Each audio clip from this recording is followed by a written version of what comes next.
I would like to speak from the topic, what now? What now? What now? I want to jump straight into the text today, no introduction. In our narrative this weekend, we see one of the most emotional stories in the Bible, and that is David and his men losing their families and all their possessions. To give you some context so you can respect the content, David is currently on the run from Saul. To all of my note takers who like taking notes, at the top of your notes, you can put 1 Samuel chapter 30, and we'll just jump all throughout this particular chapter. Your first note of the day would simply be David is on the run. So here's our first note. What should I put on my note? What's the first thing that literally leaps out of the text? That's something I always say to myself when I'm reading the scripture. What leaps out of the text? The first thing I see is David is on the run. So what is that? I see a man on the run. When you hear me say a man today, that's man or one man. But for the sake of the points today, I put man on the run. But you get what I'm saying. The first thing that literally leaps out of the text is a man or a woman on the run. How do I see that? David is on the run from Saul. He's not just on the run, note takers. He's on the run from Saul. Why is that important? Saul was so overwhelmed by jealousy concerning David that he is trying to kill him. I'm going to read this for you. David was on the run because Saul recognized him as his successor, and he was possessed, this may be worth writing, with a tormenting spirit. That's critical. So let me paint the picture for you real quick, okay? David is on the run from Saul. David loved Saul. Saul loved David. Saul's son name was what? Jonathan. Who's Jonathan's best friend? David. Let me paint the picture so you can see this. David and Jonathan are best friends, but Jonathan's daddy wants to kill David. This is cold-blooded because the hand of God has been removed from Saul and it's now on David. I'm finna mess you up. Saul got the throne, but he don't have his hand. I'm finna run already. Saul got the crown, but he ain't got the favor. That's why people can't stand you, because they got possessions but don't have power. They may have finances but don't have favor. Saul should be embracing David, but instead of embracing David, he's allowing stuff to get to him. Saul's sitting at the house, and all of a sudden he hear people in the street saying, Saul has killed his thousands, and his chest starts filling up like, yeah, boy. Then all of a sudden they added a verse 2 to it.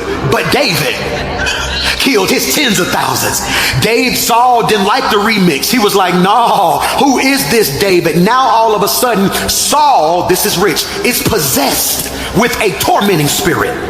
Ooh, I know you ain't gonna write that in your notes. It's cool. It's a tormenting spirit. You got to be careful, because some of us, I did say us, didn't I? Some of us have tormenting spirits in certain seasons and don't recognize it. See, a tormenting spirit is when something won't leave your mind, when this situation ain't what it appears to be, but for some reason something is pushing you to see the negative in it versus the positive. Instead of Saul saying, you know what, the hand ain't on my son, but it's on my son's friend, but by right the crown gonna go to my son. Here's what I'm gonna do. I'm gonna make sure both of them are positioned and got everything they need when it's their time. Saul is being tormented. Why? Because Saul has the same issue that a whole lot of people watching me have. Saul's issue is he does not believe that God could bless two people at one time. I'm finna mess 70 y'all up. Killing me ain't gonna crown you. Am I preaching to anybody today? Here's a public service announcement for all of your haters and your enemies. Killing me won't crown you. And if you block me from getting it, that don't mean God gonna give it to you. What God got for me is for me, and what God got for you is for you. I don't want your stuff. You shouldn't want my stuff. And so what happens is Saul is being tormented. So what does David do? Are you taking notes? He runs. David runs, but the problem isn't that he runs. The problem is where he runs. The problem is where he runs. It's critical. Why? David was on the run from Saul and had hidden himself among the Philistines. Among the Philistines. That should be worth writing. Type that. Among the Philistines. I make people take notes in my church. You saw that? Type it. Type it. You don't even know how to spell Philistines. By the time they read your notes, they're going to think David played for the Phillies. So for the Philistines, all right? He's on the run and he hides among who? Young people, it's my young section. Among the who? Philistines. Now let me paint this picture, Brad, but this is cold-blooded. Here's the picture I need to paint for you guys, okay? David is on the run from Saul. He hides and joins forces with the Philistines. Here it is. Goliath was a Philistine. Remember when he showed up to the scene, David said, who is this uncircumcised Philistine? Be careful when you're on the run. You'll end up in the den of your enemies. All love ain't good love. That's for 6 of y'all right there. No, he's on the run because Saul had the tormenting spirit. David could have killed Saul, but he didn't. Put this in your notes. Sometimes maturity is sometimes running from a fight that you could have actually won. Maturity is sometimes running from a fight you could have actually won. Have you ever been in something where you had them dead to rights and you didn't have to let them off the hook, but some in your spirit said, I'm gonna let this one go? Why, PMJ? I've said it for years and I'll say it again. I'd rather be righteous than right. Did you catch what I said? I'd rather be righteous than right. Or in other words, me proving a point that I'm right in this situation ain't worth the casualty it's gonna cost me. Did you hear me? So this is critical when I say this. The first thing that literally leaps out of the text is a man on the run. This is critical. Go to 1 Samuel chapter 30, verse 1. 3 days later, when David and his men arrived home to their town in Ziklag, they found that the Amalekites had a raid into the Negev and Ziklag. They crushed Ziklag, burned it to the ground. Not only do I see a man on the run, number two, I see a man out of position. It's critical. I see a man out of position. The text says, I hope you catch this, while they're missing, the enemy raided the city. I don't think you heard what I just said. While the men are gone, the enemy crept in and took everything and the families in the city. I'm gonna say this as a daddy, and I think other three daddies gonna catch this. It's just certain stuff that can't happen when I'm at home. Y'all didn't hear what I said. It's just certain stuff that won't happen when I'm in position. I've been on tour this whole year for the most part. I've been bouncing in, bouncing out, doing what I gotta do, doing what I gotta do. My text thread been jumping. Boys ain't did this. Mason ain't clean this. Boys ain't doing this. McKinley got an attitude. Miles don't want to get up. Miles did this. Miles did that. I'm home now. Yeah. It's just certain stuff that ain't gonna happen when I'm home. Lady can say, I'm tired of talking. I asked her to do so-and-so. I'm fussing, I'm yelling, so-and-so, so-and-so. I sit in the house and I watch her go from room to room negotiating. Y'all hurry up, do this, take this here, take that there. I sit on the couch. I sit up and all I say is, hey! One hey from me is interpreted 5 different ways from all 5 of them. Hey tells Miles, get your butt up and get in the shower. Hey tells the boys, come get your stuff off the counter, come do so-and-so wash. Hey tells McKinley, check that attitude. See, because there's certain stuff that can't happen when you in position. And what you don't realize is that the devil will dangle fake opportunities in front of you, trying to pull you out of position. That's why this isn't the season to be selfish. See, when I said thrive, the first thing you thought was, I'm gonna get it for me this year. No. Yes, I want you blessed, but thriving don't mean being selfish. Because what the devil will do is have you so busy chasing what you want that you don't realize when you got out of position, now your family is exposed to a whole nother attack. I'm gonna speak this, only 3 of y'all gonna catch this. God's gonna let you be blessed and in position all at the same time. That you won't have to sacrifice nothing and nobody to be what God is getting ready to call you to be. Stay in position. Oh, I was watching football last week and I didn't preach. I wish I was at church last week because I'm watching Alabama lose a game, man. And Alabama's losing the game, but it was a call that changed the game. Ryan Williams out here in twins, and they call a play. They do a play action. Go deep. Ryan Williams catch the ball in the corner of the end zone. I'm screaming. I'm hollering. Out of nowhere, it's a flag on the play. And the announcer say, I don't see a holding nowhere. What's the penalty? Out of nowhere, he said Ryan Williams was ineligible. I said, what type of sense does that make? He said Ryan Williams is on the ball. If he's on the ball, that means the tight end covers him up, which means Ryan Williams should have took a step back and been off the ball, therefore making him ineligible. So he caught what was coming to him. He did what was coming to him, but the whole team lost because he was out. I'm going to preach to three of y'all, a position. And this is why I don't have time for people in my life this year who I got to keep going back and telling you what the vibe is this year. Because I can't keep losing because I'm loyal to you, but you loyal to always being out of position. I'm preaching to three of y'all this year.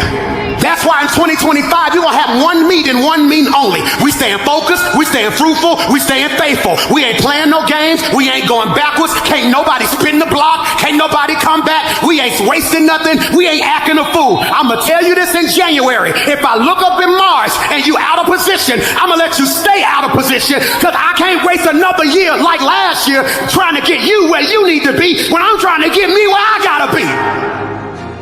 Look down your row and shout, stay in position. Praying is a position. That's why you can't be on the phone gossiping and listening to mess and talking about the tea and talking about who in the family did what. I'm going to stay in position, because if I stay ready, I ain't got to get. Prayer is a position. Praise is a position. That's why David said, I will bless the Lord. Not just when stuff is good, not just when stuff is bad. You want to know what I discovered? If I'm always praising him, that means the devil can't never catch me off guard, because I'm already always in his position. Your neighbor don't even know who they sat next to today, so just look at him and say, thank me later, thank me later. Tell him you ain't got to shout for the rest of the service. Tell him I'm in position on this row. And since I'm in position, here it is. If you stay in position, he'll give you your possessions. You so busy chasing stuff that would chase you if you would just stand still and see the glory. I don't like me today. I'm in position. I'm in position. Huh? I'm in position. I'm in position. I'm in position. I'm in position. Why you don't come around no more? I'm in position. Being around y'all ain't a sin, but being around y'all make me let my hair down too much, which pulls me out of position. You think you better than everybody. I actually do now, because I made a decision that I'm going to stay in position. I'm not saying I'm better than you, but I am different than you. And I'm not going to take my life for granted. Millions didn't make it. I'm one of the ones who did. And I'm not going to keep looking up, getting where I am. I'm going to stay in position. Did you catch that? Position. I see a man out of position. That's critical. Can I ask you a question? What broke? Because you out of position. Can I ask you a question? Why do you think God let you accomplish what you accomplished from the context you come from? Let me make that simple. The context, okay? Context. Context is your environment, your family, your upbringing. Why would God let you come from that only to make you do all of what you're doing? It ain't so you can look back at them and say, look at what I did. It's because God put you in position, so nobody in your circumference would ever have to go through what they're going through again. I'm preaching whether you receive it or not. I'm preaching whether you receive it or not. David is out of position. Well, here's the question though, we got to ask. Somebody got to ask it. Why is he out of position? All right, I'm going to tell you. They were able to raid it unopposed. Put this in your notes. Because David and his men had been off preparing to join the Philistine army. Online, we're finna run. Me and my virtual church gonna have church. I don't know what we're gonna do in the physical church, but virtually they gonna put running emojis right here. Coach, hear me. David's family is kidnapped. His whole city burnt down, and all his men, family, and children are kidnapped and lost their stuff because they preparing to join an army they just took out. Ooh, I'm gonna say this. I'm scared to say this. Some of you gonna have to learn to stop fighting battles God didn't call you to. I'm preaching whether you receive it or not. I'm preaching, bro. You wanna know what one of my issues is? One of my issues is I take on other people's problems. Since I was bullied so much, I kind of got this superhero syndrome that I could be minding my business, hear somebody messing with somebody else out of nowhere, like, no, I got you, I'll say something. And you want to know what I discovered? Each year I'll say something, then everybody don't like me, then I look up and all them back kicking it. situation because I'm in a battle I should have never been in. Who am I preaching to this morning? That's why you got to be careful. Put this in your notes. Put this in your notes. In life, you will have to fight. The question isn't if you're going to fight. The question is what type of fighter you're going to be. Are you going to be a street fighter or a prize fighter? Street fighters fight in alleys, at schools, in backyards, at malls, and don't win nothing. Prize fighters fight on TV, fight for a purse, and whether they win or lose, they go home with something. I am done fighting battles that even if I win, I don't leave with nothing. The fights I'm going to fight in 2025 going to give me a blessing on the other end. I'm not stressing. I'm preaching today. That's why when they ask you what y'all always fussing for, just let it go. I can't let it go. God told me to fight for them. Why? It's a blessing on the other side of this storm. That's why you got to be careful who you let in your circle in this season, because you are loyal, and the fact is you're so loyal you will be fighting when other people done fighting, and you'll end up fighting by yourself. But God said, I'm putting some people in your life this year that as long as you're fighting, they're fighting with you.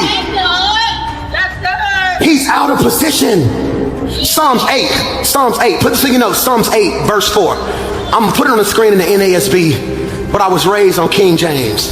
This is what my daddy would have said, what is man that thou art mindful of him, and the son of man that thou created him a little lower than the angels. But the NASB says, verse 4, it says, what is man that you take thought of him? Jesus, and the son of man that you care of him.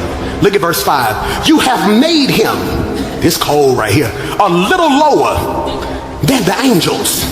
He said, leave verse 5 up there. You made him, he's talking about you, a little lower than God. Okay, God is the big G, big O, big D.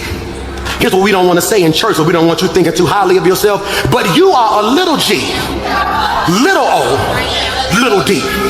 You are God's representation on earth, which is why when he comes back, he's looking for his reflection in us. Y'all hear what I'm saying? He says, so what is man? David is tripping. He says, God, what am I that you are mindful of me, that you consider me, that you made me a little lower than the angels, than God, that you crown me with glory and majesty. Now, verse 6, I'm going to preach, but this is my younger service, and my younger folk going to tune me out right here at the 9 o'clock with my older seasoned saints. This is where we had church, because younger folk don't want to hear this part right here. I'm going to tell you a Bentley coming in about 6 minutes. You're going to hear everything you want to hear, but this scripture right here is the one that'll tell you you don't have to properly harmonize your hermeneutics with relevant homiletics or build or bridge a contemporization from the original audience to now. You don't have to do none of that. This scripture alone, if you got any type of Jesus just teach to you, he says you make him rule over the works of your hands. Here's my line right here. And you have put all things under his feet. I don't know who's been stressing all week. I don't know what bill you got coming up. I don't know what you got going on that got you walking the floor at night. But spiritually, you ought to just stomp your feet right where you are and declare to the devil, it is under my feet. I'm putting my stress under my feet. My enemy is under my feet. My pain is under my feet. My anxiety is under my feet. Touch 3 people and shout, it's under your feet. It's under. He said that you've put it, this is cold-blooded, under my feet, which is why the devil is trying his best to bring you down. He's trying to bring you down because the big G-O-D created the little G-O-D, and the devil recognizes the hierarchy, and he says, this don't make no sense. How was I in heaven, messed up, got kicked out, bypass earth, go to hell, yet they mess up daily, yet you give them grace? It ain't that the devil don't like you. The devil is jealous of you because you got the one thing he did not get, which was grace. He got kicked out of heaven for thinking it. You didn't get killed for doing it. Oh, y'all bougie today, huh? That's the bougie section right there. These two sections right here. No, he thought to himself. It says he thought to himself, I'll create my kingdom above his. And God kicked him and a third of the angels out of heaven. Yet you do it daily. And instead of you dying, Pastor Mike, why should I die? Because the wages of sin. But God said, I'm going to give you something that the devil couldn't pay for, called grace. See, old school saints only shout about that right there. See, you got to be an old school saint to understand grace.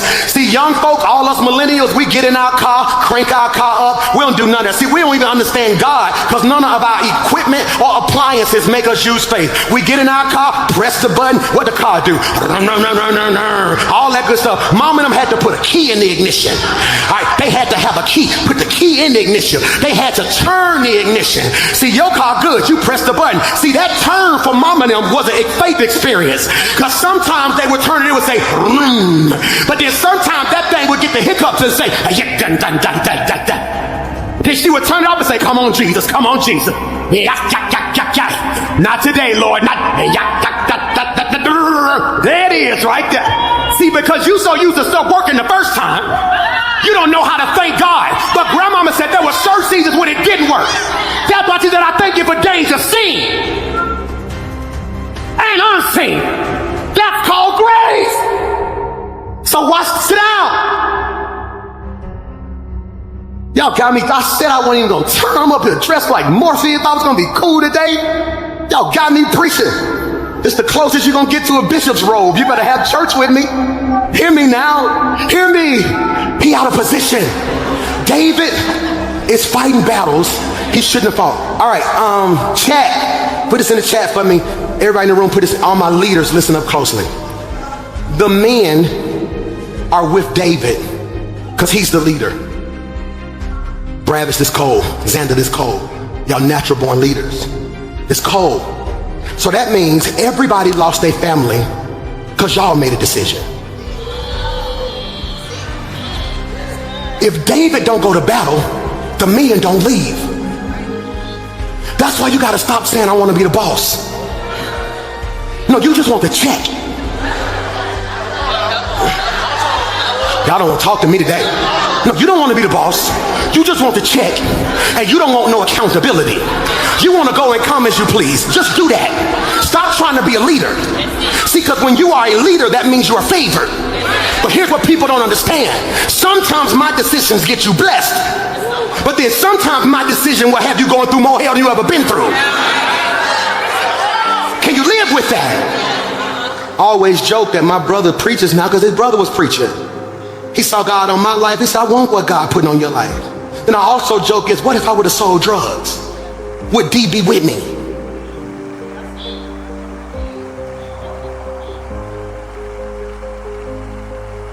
You ever been in a situation everybody said, what you think? Then you went left. Now they went left. When you didn't realize they really didn't know how to feel. They was waiting on your guidance. But because the leader was twisted, the people were twisted. Michael.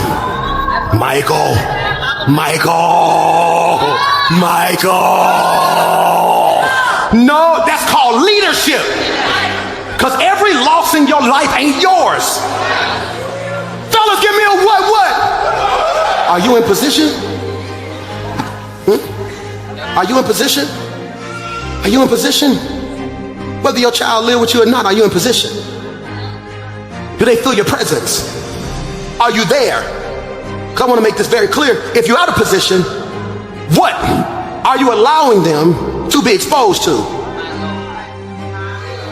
Yeah, it's going to be certain stuff my boys don't want to hear from me. Yeah, I'm going to say it whether it make them mad, they get irritated with me, don't want to talk to me, don't want to hear about it. If I feel something, I'm going to say it. No regrets. No, I ain't playing that. I don't like this person, so-and-so, so-and-so. I don't like what you did right here. Don't do this. I want you to do this. I want you to do that, yada, yada. Now, you make your own decision. Yeah, but you're not going to be able to say it. I'm going to stay in position. Mama, are you in position?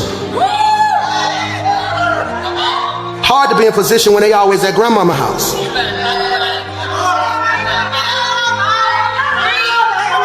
I'm sorry, but the decisions you make cause you to make a responsibility. Are you in position? Are you in position? Children, are you in position? You mean to tell me mom and daddy got to work hard as they work only for you to be ungrateful, not have good grades, and still get in trouble? The devil is tearing our family apart because one of us always out of position. You got a father that didn't bother, a mother who didn't cover, or a child who was wild. Either way, somebody was out of position. And I came to prophesy and decree and declare that God's putting us back in position. I don't know who I'm preaching to, but I just felt the Holy Spirit on that. That God's giving you a chance to reconcile what you destroyed or what was broken. And God's giving you an opportunity to get back in position. That God says no weapon formed against your union, no weapon formed against your family, no weapon formed against your business shall be able to prosper. He's out of position. Out of position. Because he's out of position, he's dealing with some loss. And that hurt.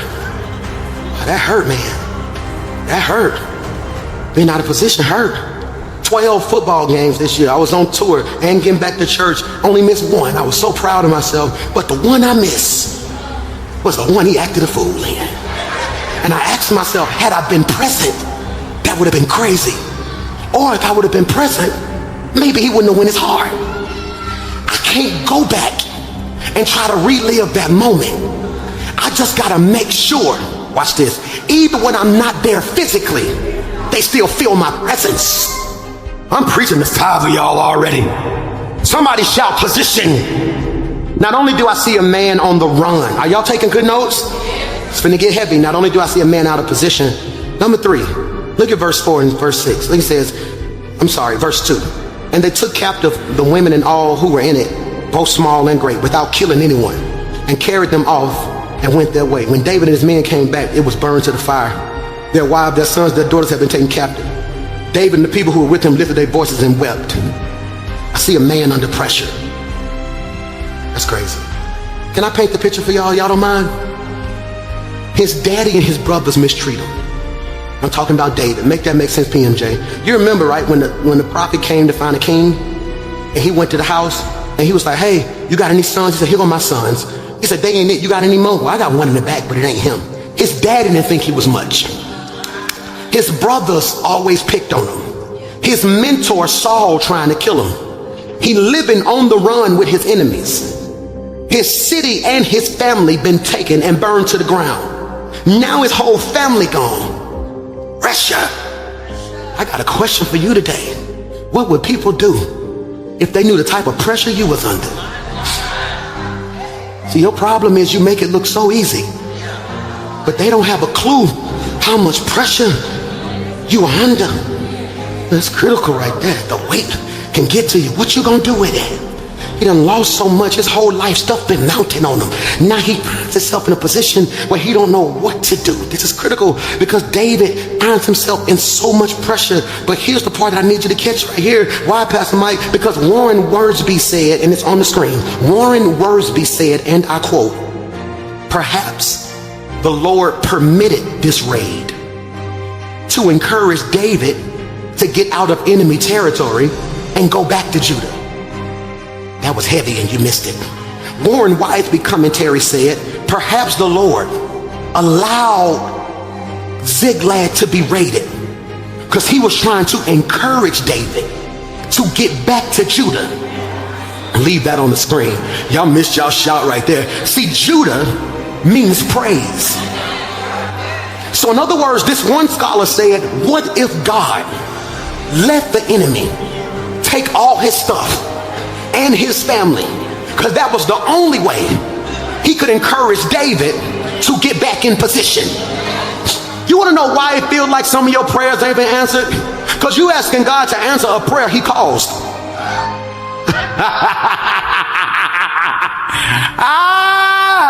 You're asking God to fix a problem he let happen.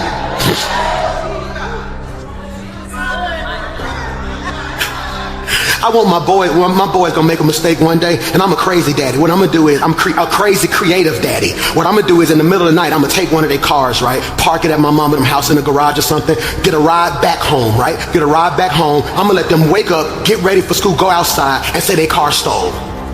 And then I'm gonna have them, look, what do you mean it stole? So let's get on the phone and call the police real quick. Then I'm gonna hit them with the baby boy. I stole my car, Jody. I stole my car, Jody. Hear me, because I want them to see that's what you look like though. You cause a problem, don't do right. God give you warning after warning. So then God says, enemy comes in. Now you go running to God. And God is like, come on. But you don't realize the whole while you're running. Have you ever seen a parent try to show a newborn how to walk? And what they do, they don't stand still and say, come here. What they do, come on. Because I'm not trying to get you to this. I'm trying to teach you how to keep going. So sometimes God lets drama take off. And when you go running to God, God like, come on. I got you, but I don't just need to have you. I want you to be in position. Because if you stay in position, I won't have to have you. You would have me. Because I'm where position is. Am I preaching to anybody in here?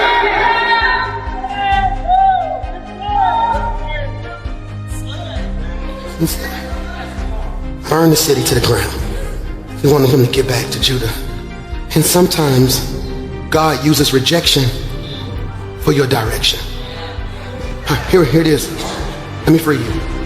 He uses rejection for your direction. See, if I wanted to go this way and God rejects me, he makes me go in a different direction. That's his way of giving me better direction. Okay? Sometimes God gives me no. Put this in your notes. Every no should turn something on. Michael. Every no should turn something on. How did you spell no? How do you spell on? How do you spell no? How do you spell on? So no this way is no. N-O this way is no. N-O this way is on.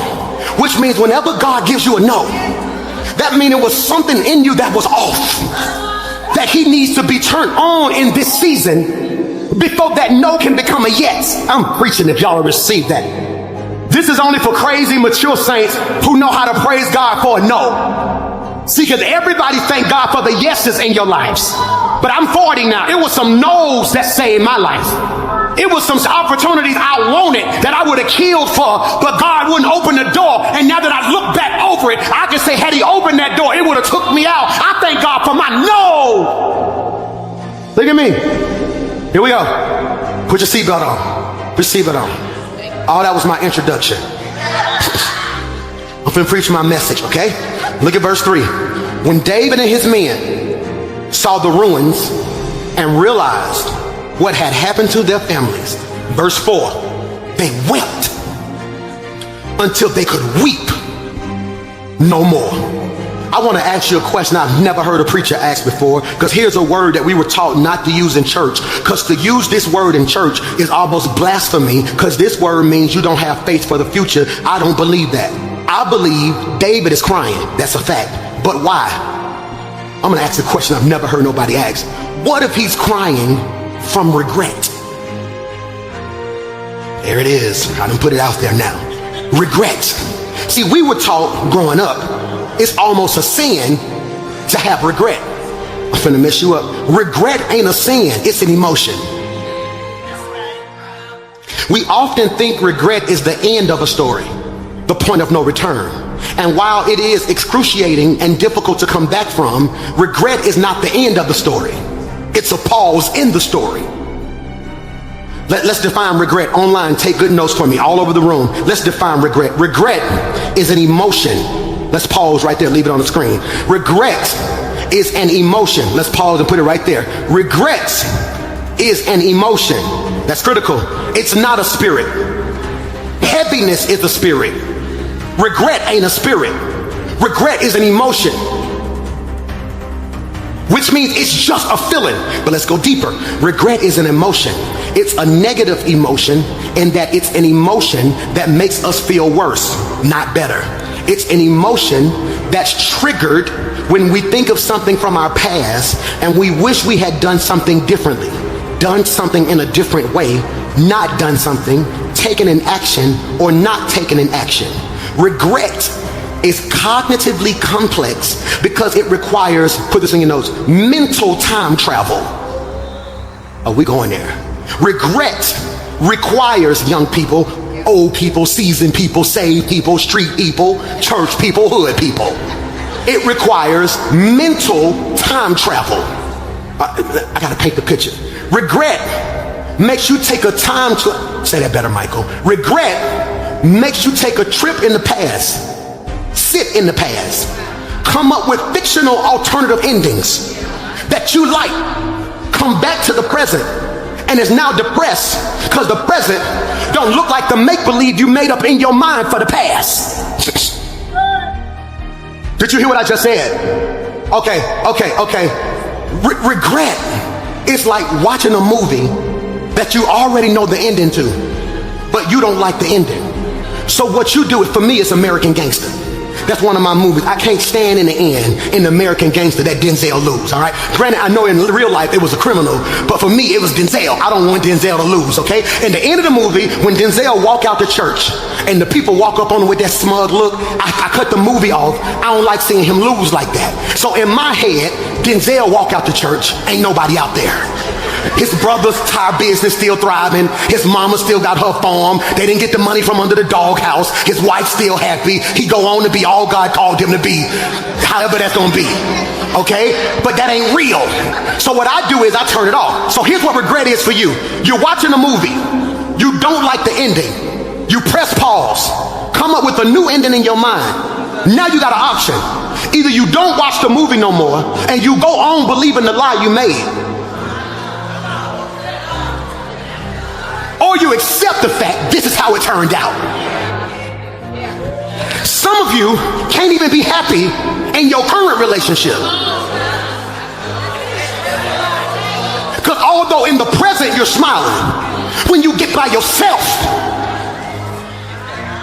you are rehearsing what would have been had you did. Michael, and Daniel Pink, a researcher that I love, recently did a most extensive research on the power of regret. He taught me that there are 4 core regrets that many of us carry. 4 core regrets. The first one, this may be worth writing, is foundation regrets. This is good. Foundation regrets. Pastor Mike, what is a foundation regret? This is the too much or too little regret. So in your notes, I want you to put foundation regrets. Under it, put too much, too little. What does that mean, Pastor Mike? Man, I had too much alcohol, too much partying in college, too much spending with my money, too many long nights. Maybe I was on the game too much. On the flip side, I did too little saving, too little praying, too little working out. Now I'm a senior in high school. I'm trying to figure out what's next, but I ain't do enough. Now I'm 45 trying to figure out where the last 20 years went. So now I'm having this, what is called foundation regret, where it's like, God, I didn't do enough. Too much partying, too much playing, too much dating, too much clubbing, too little prayer, too little faithfulness, too little church, too little in my relationship with God. This can also be found in a failure to plan, work hard, and follow through on stuff. It's called foundation regret. The second type of regret is boldness regret. I can see your brain turning. Boldness regret. These are the moments in life that are worth taking a chance over. This boldness regret is when you have the opportunity to go big or go home. But ultimately, this is a trap called what if. Let's talk about boldness regret. Here it is. Man, I should have started that business. Man, I should have went back to school 2 years ago. Man, I should have got her number. 3 people saying, Jesus, now I should have went on, walked up to her. Right now. No, I need you to catch this, because according to studies, this may be worth writing, we regret our inactions more than our actions. See, according to studies, most people regret what they didn't do versus what they did do. That was my moment. That was my moment. I look back now and don't know how I did this.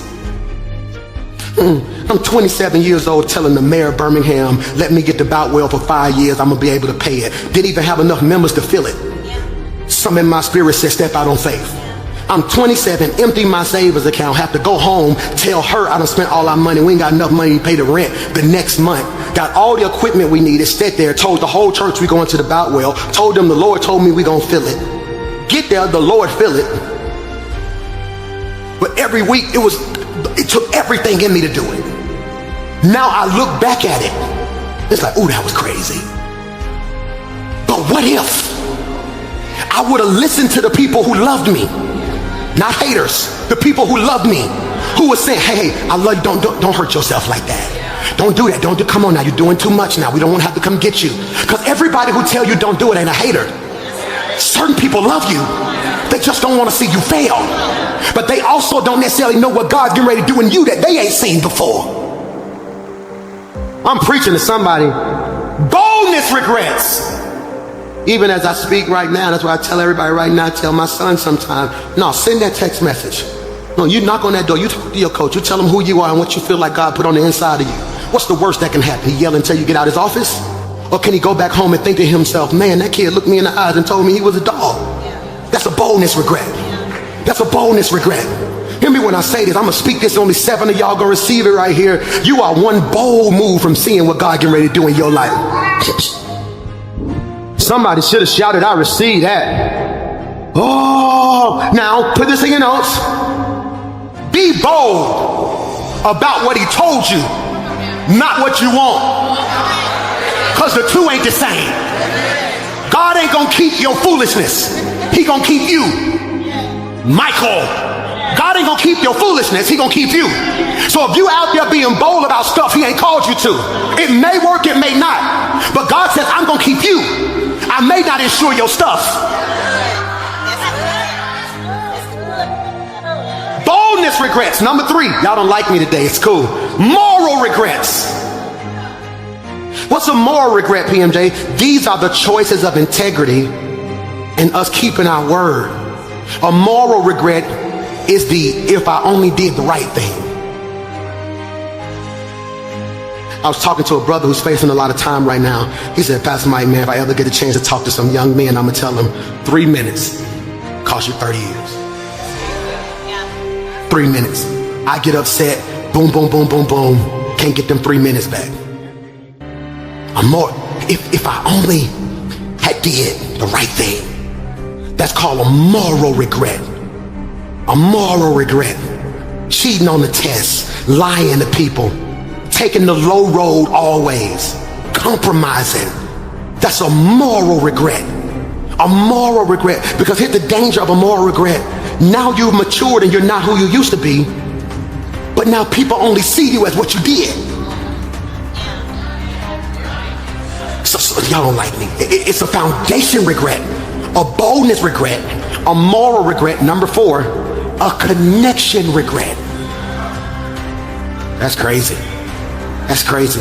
These are the choices of, these are the fractured and unrealized relationships in our life. They might be broken because of breakup or divorce or arguments, frayed because of words spoken. Y'all both said stuff to each other that was bad.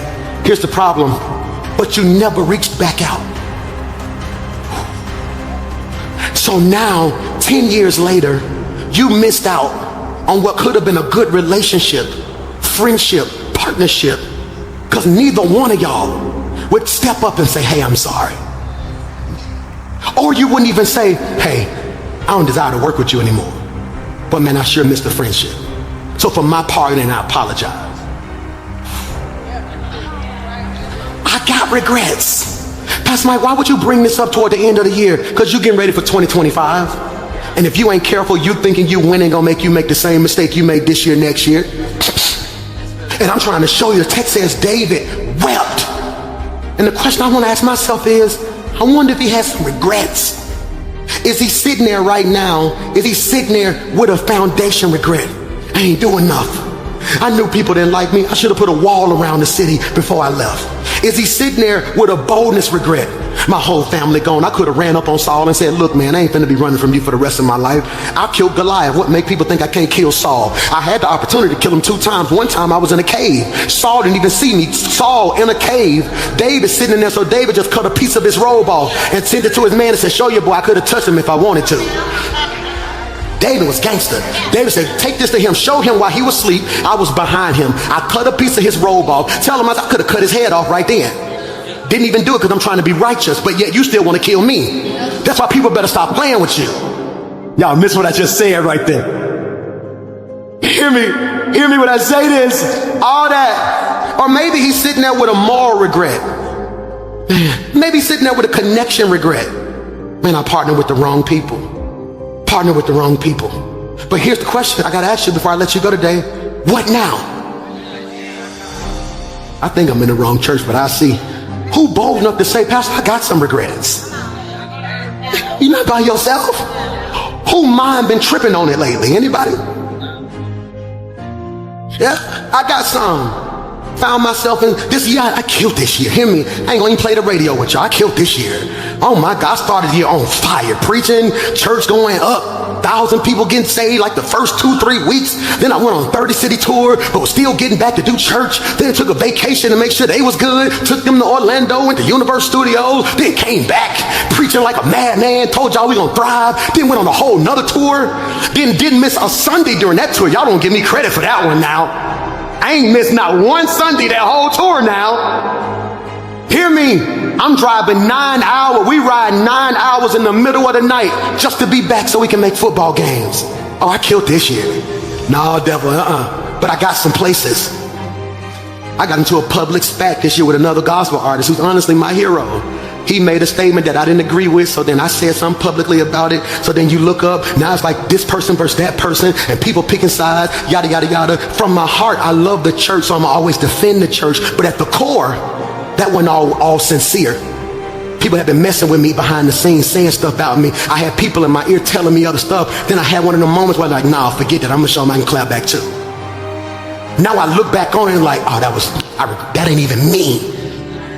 That ain't even me. So you know what I do? I pick up the phone and apologize a week ago. And I said, that ain't me. I want to apologize. Then I'm going to apologize to your wife. Then I'm going to apologize to your kids because they had to see us. That ain't me. So now that relationship may never be nothing because of that one moment. So now I stand before the people I'm accountable to and say, man, I got a connection regret right there. Pastor Mike, why would you tell us that? Because if leadership ain't nothing else, it's relevancy, transparency, and intimacy. If I only tell you where I win, that ain't real. There've been some places where I messed up. There've been places where my boys walk in the house and do something stupid, I lose it. Don't be stupid, don't be stupid, don't be stupid, don't be, make wife say, don't be stupid. But in my heart, they don't realize I'm fussing from a foundation regret. Come on, Mace, get up, get your grades, man. Because daddy didn't get his. You know how good I could have been if I would have applied myself? Can you imagine if I would have applied myself? I could have been class president, over here changing the world. But I had so many issues going on, insecurities. So sometimes I get up, wake up, do your work. Come on, come on. And they don't realize I'm really fussing from a foundational regret. Yesterday he had a training and he was a little late for the training, and I'm out there, I'm like, get up, you don't want it. I'm walking, you don't want it. You told me you want it. I got your trainer. You don't want it. You're gonna be late. If you want to be a dog, be a dog. You ain't gonna be a... But in my heart, I just don't want him to look back and leave no crumbs. So sometimes I may tell him, like, who you dating? What you doing? No, wait, don't date like that. Come here, let me pick. Just let your daddy pick. Let me pick. So, where you going? What you doing? How you... See, all my young people, when you leave here today, ask yourself, were they fussing at me from one of these regrets? Because you grown now. You 25 now. You 30 now. Now you can look back and see, oh my God, she wasn't hard on me because she had a problem with me. When I look at how her and my daddy relationship started, that's a moral regret. Y'all don't like me today. Pastor Mike, why you talking about this? Because this is where I'm supposed to tear the whole church up right here. I'm supposed to say they lost everything. And the next scripture said, and you shall surely recover all. See, that's what we tear the church up right there. But I don't want to do that. Because what's the use of you recovering all if your hurt gonna make you lose it again. Here's what I need you to understand. We all go through stuff that makes us think, but what now?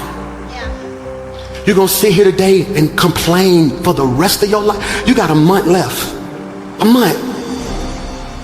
You got 20 some days. So go ahead and cry over 2024. Because come 2025, this year right here, this year right here, oh no, we own it this year. No, it's gonna be crazy this year. Let me free you though, with no regret if we can help it. David's sitting there with all this feeling, and he says, bring me the ephod. That's like the mantle I wear. Bring me the ephod. And he says, Lord, should I chase